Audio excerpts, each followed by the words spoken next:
kailangan bababa. Ha? Second whistle, kayo na.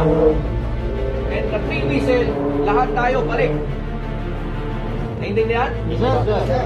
Ibig sabihin, mas 3 whistle lang narinig nyo, game over, balik lahat. Ito ang challenge. Kailangan magawa ninyo ito as early as possible. Ha? Early as possible.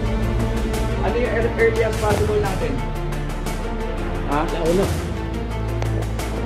Wala pa yung launa, bro. Launa?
para makarating na maayos ang pasyente.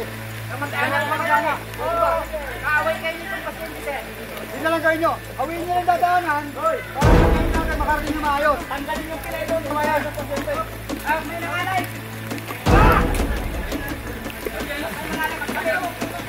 Walang takya naman.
Ililigtas natin to. Huwag tayo mag-alala. Nasa mabuti na ito mga natin. Tuloy tayo dito para walang malangarang.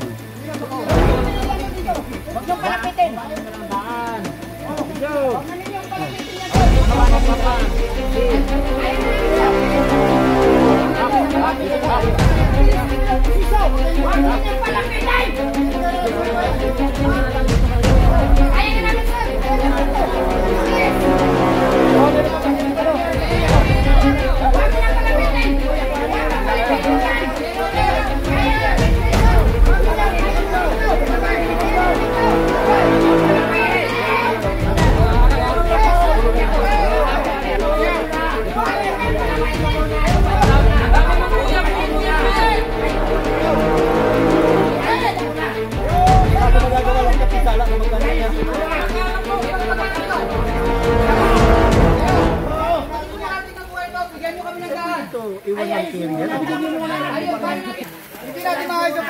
pinakialaman nyo kami. Bigyan. 19. Pero lahat matutulog yan. Bago mag-alas 2, natin yan. Oh, mga pulis! Awin yung daan!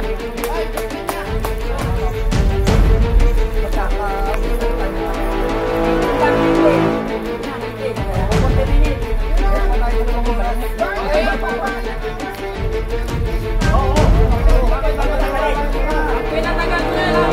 Yan, sa pasyente. Padaan nyo kami. Unconscious, so kailangan ito marating ng hospital. So pwede, bigyan nyo kami ng right of way.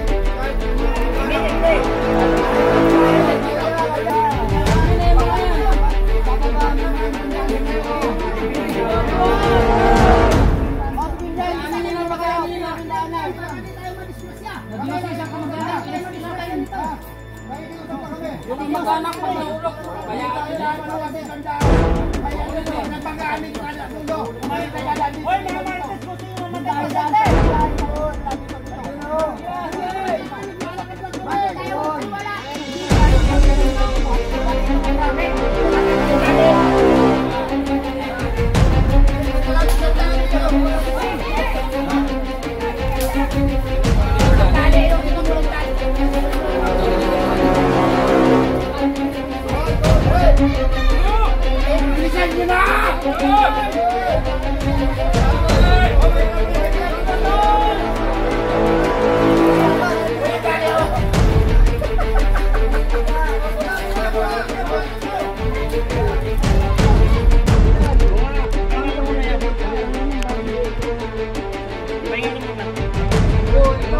Hindi na lang yata yung mga nakatali dyan eh.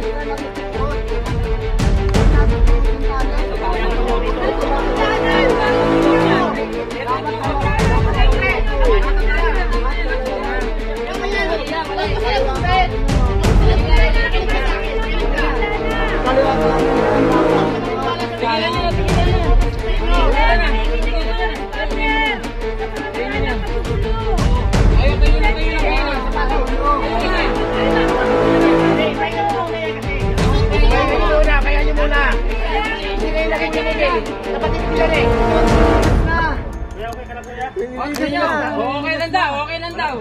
Pahinga ka muna para magkaroon ka ng hangin. Lahat ba kayo mag-anak? Sila lang. Sino ka mag-anak dito? Ako! Mga pinsan ko yan. Mag-anak. Dito kaya pinagkita dito.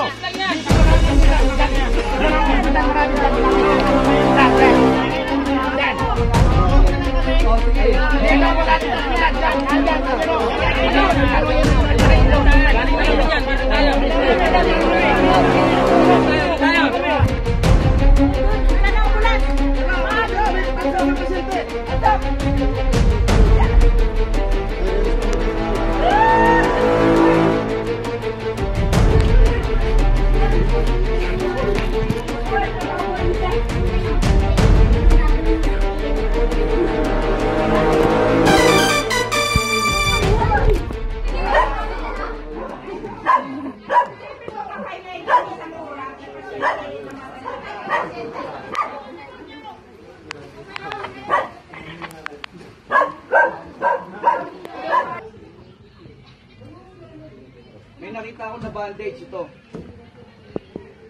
Maganda. Na-execute yun sa kanya. Okay? Sunod. Yung commitment ng team leader doon sa nagbubuhat na malaki. Tsaka yung leadership mo. It's talagang commendable. Bakit? Laging i-prepare ng team leader na kaya ng team. Nadadalhin natin yung pasyente sa... Okay, mga negative naman. Kahit anong mangyari, responder, wag na wag kayong magmumura. Wala tayong karapatan magbitaw ng pangit na salita sa kahit sinong tao. Walang responder na pag bumaba, napipigon. Pag alam mo sa sarili mong mapipigon ka, huwag ka nang tumulong. Tandaan niyo yan. Pag hindi mo kayang i-commit ang sarili mo sa pagtulong sa kapwa-tao, huwag mo nang pagpaguran. Baka hindi ka para rito. Kasi ito, yung ginagawa to, buhay ang nililigtas. Pag maikli lang ang pasensya mo at nagmura ka, tandaan mo, yung mga nung gugulo kanina, pwede ka nung saksakin. Kasi dito nga silang guluhin kayo, nilalaglag pa nga kayo. Ang taong namatayan, hindi mag-iisip ng tama. Ikaw na responder, pag dinala ka sa operation at magre-responde ka, ibibigay mo yung kaya mo. Through malasakit. Kaya nga training. Kaya binibigay yung tamang kaalaman. Gusto ko yung ginawa talaga dito sa isang to. Bakit? Kahit hindi na siya buhatin, tinatambay siya. Bakit? Kasi ang intention is the welfare and the safety of the responder at ng kanyang victim. Hindi nila siya ginagalaw doon, hindi kayo gumagalaw eh. Steady lang sila. Bakit? Kasi di ba ano pa sabi, kapag nagre-responde, uunahin natin ang pasyente. Okay. Ito ang naging catch. Ang dami nang gugulo eh. Diba? Walang mananalo doon. Ang tanging mananalo doon kung maghihintay kayo doon dahil guguluhin nila kayo. Safety of the responder and the victim is always the priority. Kung talagang guguluhin nila kayo, edi umisteady tayo rito. Ano ba yung nakalagay doon sa patient natin? Meron bang nagdidelirio? Wala naman eh. Just think kung ano ang kalagayan ni victim. Ang biktima natin, hindi po nag-aagaw buhay. Hindi nyo napansin? Isang hinihika, meron pang inhaler. Isang pilay, nalagyan ng brake. Ano ang critical doon? Wala. Dapat ina-analyze nyo kung may critical o wala. So ang laban lang doon is the time ng tao kung ano ba ang dapat nung gawin.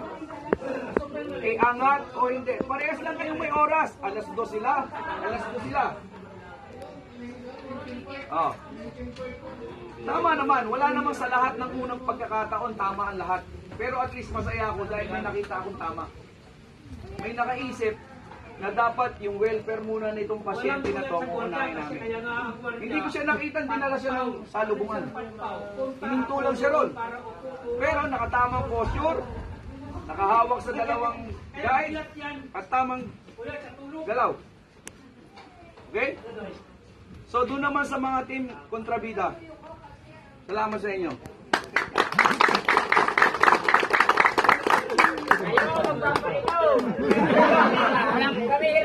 Walang samaan ng loob. Sir, hindi ko sama ang loob sa kanila. Bakit? Binigay ko talaga ang sabi ko sa kanila, ang itetest natin dito, yung limit ninyo. May task din kami, katulad nyo. Ito lang ang kaibahan.